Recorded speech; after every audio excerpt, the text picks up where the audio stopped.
ম্যাচের মাত্র পঞ্চম মিনিট অপাস থেকে জামাল ভুঁইয়া সুন্দর একটা কর্নার কিক নিলেন, আর সেই কিক থেকেই জামাল ভুঁইয়া দুর্দান্ত একটি হেড দিলেন। হেডের মাধ্যমেই জামাল ভুঁইয়া প্রথম গোলের দেখা পেলেন বাংলাদেশের হয়ে।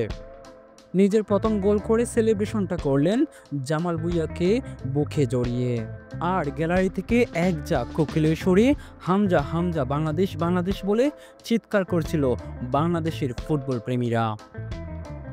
হামজা বাংলাদেশের হয়ে নিজের দ্বিতীয় ম্যাচে গোলের দেখা পেয়েছেন, তবে এই গোলটা হতে পারত নাম্বার 10 রাকিবের নামে। মিডফিল্ড থেকে হামজা পাস দিলেন 21 নম্বর জার্সি পরিহিত প্লেয়ারের কাছে।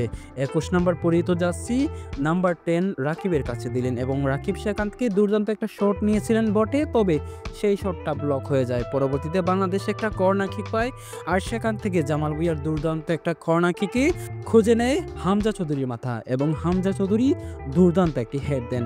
সেই হেড থেকেই হামজা চৌধুরী নিজের প্রথম গোলের দেখা পান।